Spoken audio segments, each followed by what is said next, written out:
Assalamualaikum warahmatullahi wabarakatuh. Alhamdulillahi rabbil alamin wa bihi nasta'inu ala umurid dunya waddin. Wassalatu wassalamu ala asyrafil anbiya'i wal mursalin nabina wa habibina Muhammadin wa ala alihi wa ashabihi ajma'in. Amma ba'd. Usikum wa iyaya bitaqwallah wa qad fasal muttaqun.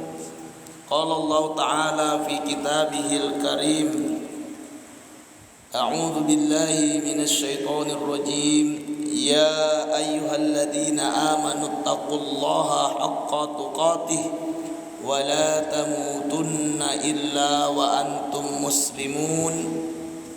Subhana la ilma lana illa ma 'allamtana innaka antal alimul hakim. Rabbi shrah li sadri wa yassir li amri wahlul 'uqdatam min lisani yafqahu qawli. Ayuhal asatid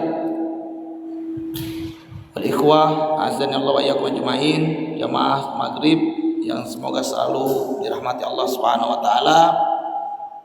Kembali kita melanjutkan kajian rutin kita masih pada tema kesehatan holistik, kedokteran Islam ataupun kedokteran Arab klasik,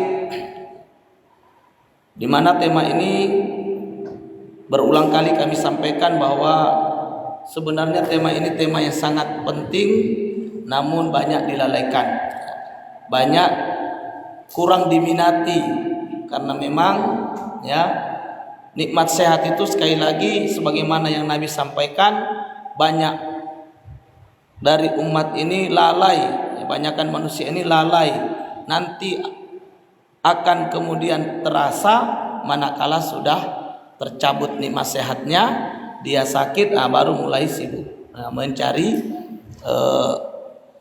cara-cara untuk sehat. Makanya nikmat sehat ini memang nikmat yang banyak kurang diperhatikan. Padahal kita tahu bersama manfaat nikmat sehat itu luar biasa. Tidak mungkin hadir kita di masjid ini bisa beribadah, berdiri, sholat khusyuk, tenang, jika bukan karena adanya nikmat sehat, setelah nikmat iman wal Islam tentunya. Gimana kita akan bisa berdiri, menghadap kiblat, membersamai imam, kalau lutut kita misalnya sedang tidak sehat. Bagaimana kita bisa berdiri misalnya kalau kepala kita sedang pening, tidak sanggup kita akan berdiri. Saya baru-baru pulang dari mengunjungi satu klien di Berawe tadi, pemuda usia 26 tahun mengalami TB tulang yang mengakibatkan beliau 7 bulan terakhir tidak bisa berdiri, tidak bisa berjalan, alias bahasa singkatnya lumpuh akibat adanya TB pada tulang belakang. Nah, ini nikmat sehat ini mahal, ikhwah. Beliau harus berobat ke Penang bolak-balik, biayanya tidak sedikit. Maka itu Nabi kita sallallahu alaihi wasallam mengingatkan kepada kita bahwa nikmat sehat ini jangan disia-siakan. Bahkan Nabi mengingatkan juga dalam hadis yang lain, bahwa nikmat sehat ini ternyata adalah nikmat yang pertama kali nanti dipertanyakan oleh Allah dari seluruh nikmat yang diberikan. Sebagaimana disebutkan dalam hadis dari jalur sahabat mulia Abu Hurairah radhiyallahu anhu, di mana Nabi sallallahu alaihi wasallam bersabda, "Inna awwala ma yus'alu anhu yaumal qiyamati ya'nil abda minan na'imi an yuqala lahu alam nusih alaka jismak walam narwika bil ma'il barid." Rawahu Tirmidzi. Hadis nomor 3358. Apa kata Nabi kita Muhammad sallallahu alaihi wasallam? Sesungguhnya mula-mula yang pertama kali akan dipertanyakan kepada hamba pada hari kiamat dari nikmat yang diberikan, maka akan ditanyakan kepada hamba tersebut, ya, dikatakan kepada hamba tersebut, apakah belum kami jadikan tubuhmu sehat dan kami berikan untukmu air dingin yang menyegarkan. Ya. Dari sini jelas bahwa nikmat sehat akan dimintai pertanggungjawaban. Artinya, ya, jangan sampai nanti kita tidak bisa menjawab di hadapan Allah ketika ditanya, bagaimana sehatmu? Nikmat sehat yang aku berikan untuk apa? Nikmat sehat yang aku berikan apakah sudah kau jaga? Ya. Nah, ini tentu perlu perhatian kita semuanya, jemaah yang Allah Subhanahu wa taala, bahwa nikmat sehat ini sangat penting. Ya. Sehingga nanti ketika nikmat dipertanyakan, dan pasti dipertanyakan sebagaimana ditegaskan oleh Allah dalam Quran surat At-Takatsur ayat yang terakhir. A'udzubillahi minasyaitonir rajim. Tsumma latus'alunna yauma idzin 'anin na'im. Kemudian mereka, ya, benar-benar, ya, kamu benar-benar akan ditanya oleh Allah, pasti dipertanyakan oleh Allah tentang apa? Nikmat yang diberikan. Dan para mufassir menjelaskan bahwa di antara nikmat yang akan ditanyakan termasuk di dalamnya adalah nikmat sehat. Nah, maka itu jamaah yang Allah Subhanahu wa taala, menjaga nikmat sehat ini adalah prioritas, bukan sekedar, ya, hal-hal yang dianggap remeh-temeh. Prioritas sekali. Nabi kita menjadi contoh, Nabi kita menjadi teladan. Boleh cek sepanjang sejarah manusia, adakah manusia sesehat Nabi kita Muhammad sallallahu alaihi wasallam? Boleh bongkar-bongkar sejarah, boleh kitab-kitab yang bercerita tentang tokoh-tokoh hebat misalnya. Tidak ada manusia sehat Rasulullah sallallahu alaihi wasallam. Ya. Yang beliau berusia 63 tahun, ya, namun sakitnya pun hanya demam. Itu pun efek karena diracuni dan efek karena kena sihir. Lain dari itu beliau tidak mengalami sakit berat yang disebut dengan istilah-istilah hari ini apa? Sakit degeneratif. Ya, tidak ada. Bahkan di usia yang cukup dibilang sudah memasuki usia uzur.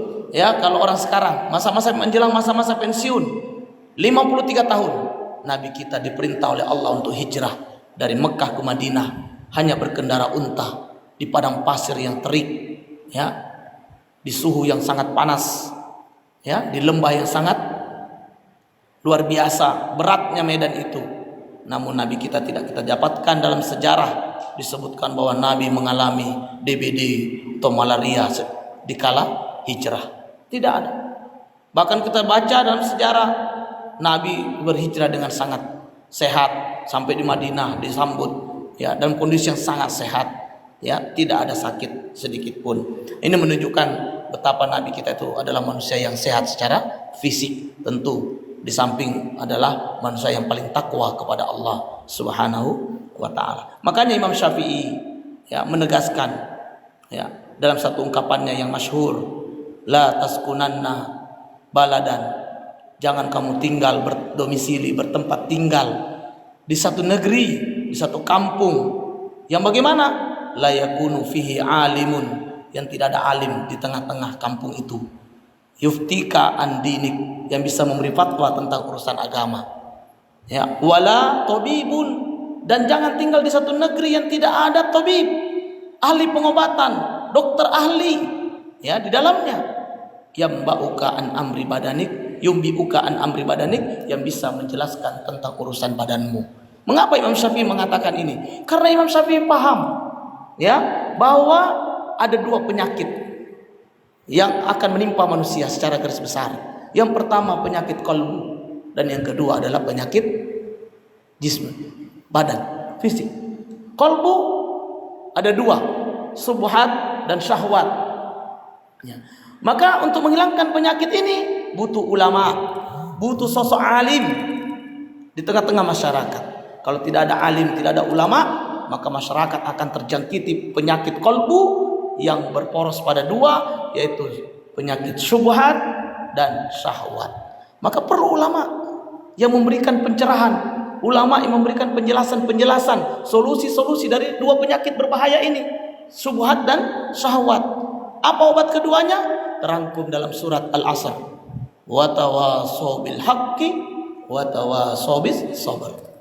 Ya, untuk penyakit syubhat maka perlu nasihat-nasihat kebenaran. Ya, perlu ada nasihat-nasihat tentang kebenaran yang hakiki. Kemudian untuk syahwat perlu ada nasihat-nasihat kesabaran agar bagaimana jiwa ini sabar, tidak terjatuh pada nafsu yang bisa menggelincirkan kita.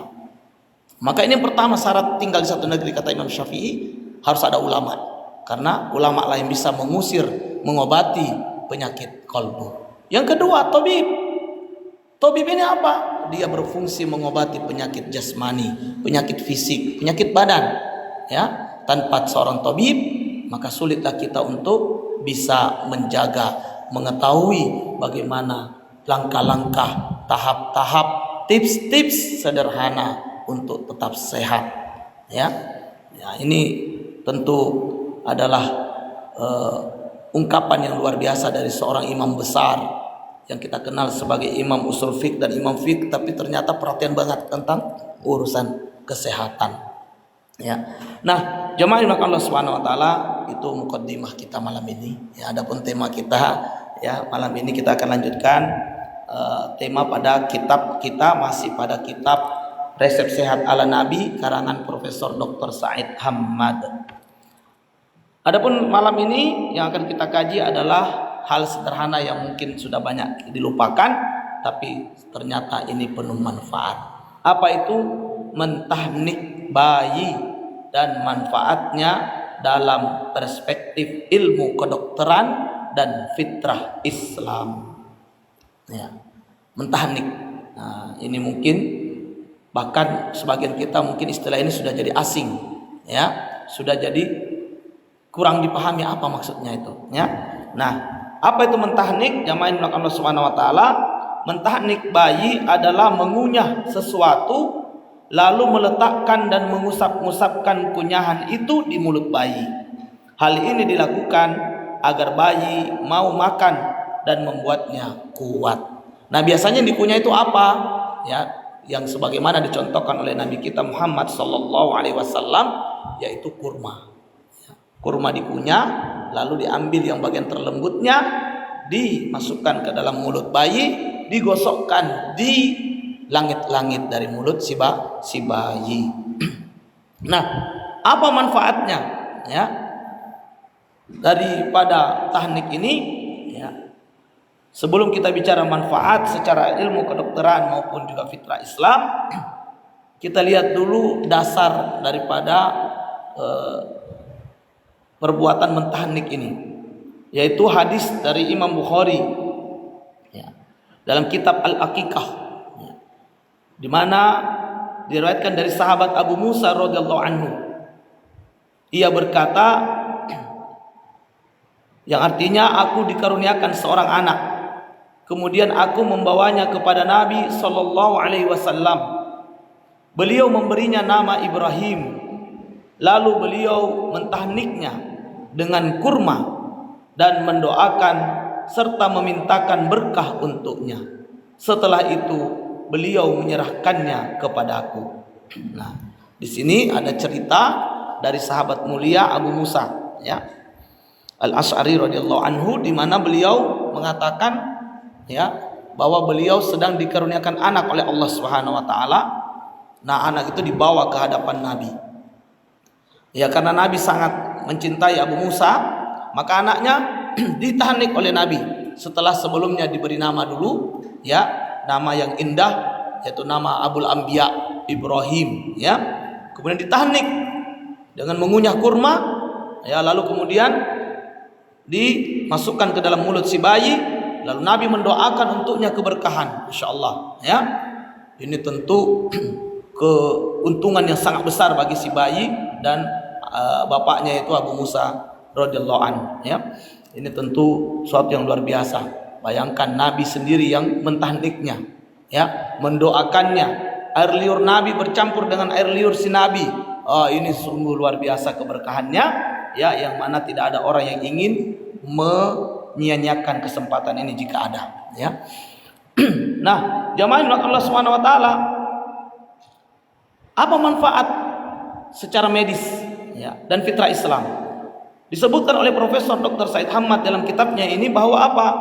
Mentahnik bayi ini adalah perkara menakjubkan, perkara yang sangat, ya, luar biasa. Mengapa? Karena kata beliau terdapat manfaat yang besar menurut ilmu kedokteran, ya. Kenapa begitu? Karena kurma ini telah jelas, telah tetap hasil kajian penelitian tentang kurma, bahwa kurma mengandung unsur-unsur utama yang dapat mencegah anak dari beberapa penyakit dan menguatkan daya imunitasnya, yang mana itu diperoleh dari izin Allah Subhanahu wa taala, ya. Jadi kurma ini bukan buah sembarangan.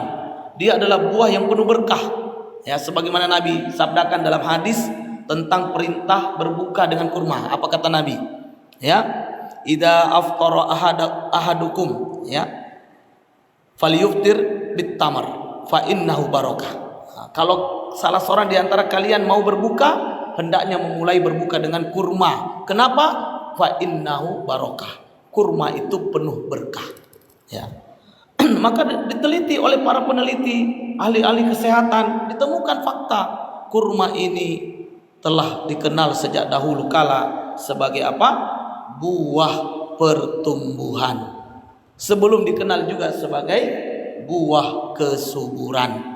Makanya untuk ibu-ibu muda yang ingin hamil, ya, dan kehamilannya bagus, dianjurkan konsumsi kurma sebelum hamil dan konsumsi kurma saat hamil. Begitu ingin melahirkan, dianjurkan lagi konsumsi kurma agar dia memiliki kekuatan untuk melahirkan dan agar terjadi kelenturan pada otot-otot pinggul dari si wanita sehingga dia bisa melahirkan normal. Itu yang terjadi juga pada Maryam, ya. Bagaimana Maryam ketika akan melahirkan, ya, dia berjalan dengan sangat lelah, ya, lalu kemudian bersandar di pohon kurma, lalu Allah perintahkan untuk menggoyangkan kurma tersebut. Dengan sisa-sisa tenaga yang ada, jatuhlah buah kurma yang ranum, lalu dikonsumsi, dan beliau bisa melahirkan sendiri dengan kondisi selamat bayi dan selamat ibu. Nah, jemaah Allah Subhanahu wa taala, jadi kurma ini memiliki manfaat mencegah penyakit-penyakit pada anak dan juga meningkatkan daya imunitas tubuh. Bahkan disebutkan oleh beliau, Profesor Dr. Said Hamad, di kitab ini, ternyata fakta yang mungkin tidak sebagian atau tidak banyak orang tahu, atau banyak mungkin orang menolak, tapi ini fakta yang sudah diteliti. Apa kata beliau, Profesor Dr. Said Hamad? Tahnik dapat berfungsi sebagaimana vaksinasi. Ya. Jadi tahnik itu fungsinya sama seperti vaksinasi yang dapat menjaga dan melindungi bayi selama hidup. Seperti vaksinasi polio, difteri, ya, yaitu penyakit tenggorokan, dan campak. Nah, jadi ternyata tahnik dengan kurma kepada bayi sudah bisa mewakili vaksinasi yang digagas di zaman modern ini, ya. Ternyata subhanallah 1400 tahun yang lalu Nabi kita telah memberikan sebuah contoh yang terbaik, yang hari ini baru kemudian kembangkan, yaitu yang disebut dengan vaksinasi. Ternyata tahnik telah menjadi vaksinasi pertama dalam dunia Islam. Nah, kemudian apa manfaat lain dari tahnik? Kalau secara medis tadi dia bermanfaat untuk mencegah beberapa penyakit, meningkatkan imunitas tubuh anak, ya, sehingga anak akan tumbuh sehat, ya. Maka di antara kemudian manfaat lain secara fitrah Islam, apa itu? Disebutkan bahwa air liur orang tua, ya, sebagai sarana mengikatkan hati si bayi dengan cinta mereka dan berjalan sesuai fitrah mereka yang islami dan bersih. Nah, jadi kalau kita tahnik anak kita, Jadi akan terhubung antara air liur kita dengan air liur anak, dan ini bisa menjadi pengikat fitrah. Nah, sehingga apa, diharapkan anak bisa tumbuh salih dan suci. Ya, sebagaimana ayahnya yang salih dan suci. Ya, makanya anak-anak ini kan punya hak. Kalau dalam kitab Tarbiyatul Aulad, ya, yang dikarang oleh Syekh siapa? Saya lupa namanya, Tarbiyatul Aulad ini, ya. Ada 2 jilid kitab ini. Di antara hak yang perlu diperhatikan oleh para orang tua, ya, bagi anaknya apa? Jauh sebelum anak lahir, di antara hak yang harus sudah ada, dicarikan calon bapak dan calon ibu yang salih dan soleha. Jadi kalau ya mau punya anak, ya, sebelum ada anak, haknya anak diperhatikan dulu apa? Cari calon bapak yang salih dan calon ibu yang soleha. Jadi tidak boleh sembarangan, ya. Jangan preman kasih nikah. Nanti apa? Lahir anak tidak ada didikan. Maka kesolehan ini penting, ikhwah. Jamaah yang dimuliakan Allah Subhanahu wa taala. Jadi kalau kita tahnik anak kita, akan terjadi ikatan yang bagus, ya, mengikat hati melalui apa? Air liur orang tuanya tadi yang masuk ke mulut anaknya saat ditahnik. Nah, ini akan menjadikan anak tumbuh dan berkembang, ya, secara salih dan suci. Anak tersebut akan selamanya mengkonsumsi manisnya iman, sebagaimana manisnya kurma yang bercampur dengan air liur orang tuanya yang lembut dengan lantunan zikir kepada Allah. Nah, ini manfaat tahnik secara fitrah Islam. Jemaah yang Allah Subhanahu wa taala.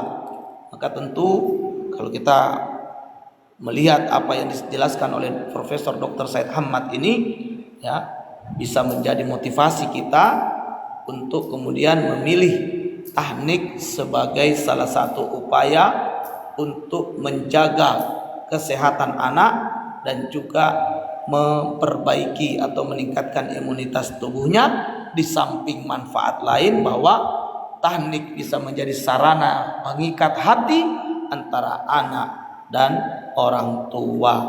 Tahnik juga, kata Profesor Said Hamad selanjutnya, bermakna kasih sayang kebapakan terhadap bayinya. Keluarga-keluarga muslim ini selamanya dalam keharmonisan dan cinta. Maha suci Allah dengan hikmahnya dalam syariatnya, tidak ada yang mengetahui kesempurnaannya selain Dia. Ya, inilah diantara manfaat tahnik yang bisa kita dapatkan. Maka bagi bapak-bapak muda yang masih peluang punya bayi, calon-calon bapak yang mau menikah, ya, maka nanti kalau punya anak jangan lupa, ya, haknya anak apa? Ditahnik, ya, tahnik dengan kurma. Alhamdulillah kita walaupun tinggal di Indonesia, kurma sudah bertebaran, bahkan pohonnya pun sudah ada. Jadi tidak usah lagi ada alasan susah cari kurma Pak Ustadz, ya.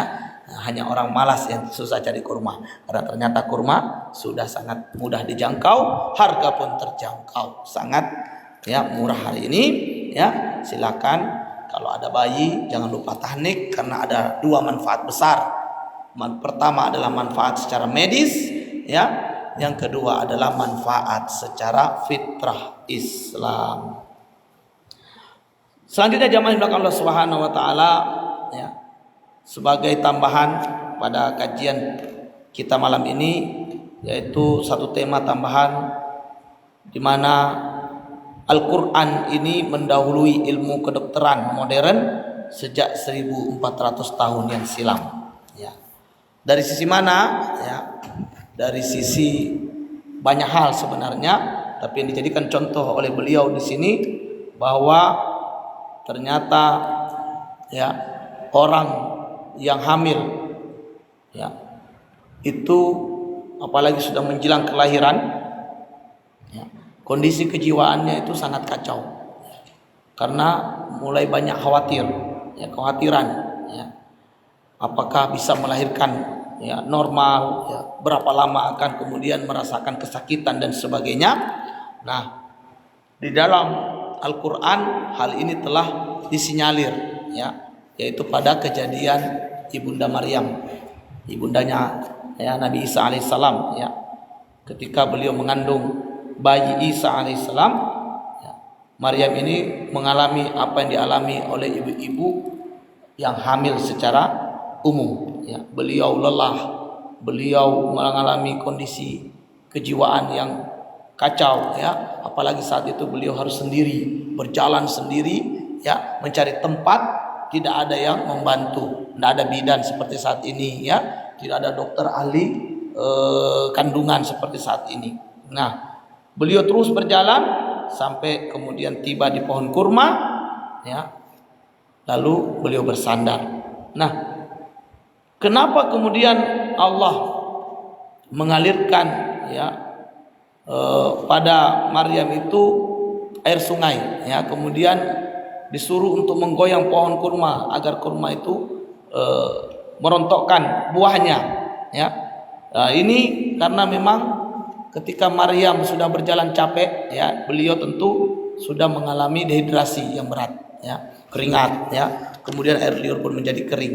Maka yang dibutuhkan saat itu apa? Dibutuhkan air, ya, dibutuhkan air sebagai hal yang bisa mengembalikan energi, mengembalikan, ya,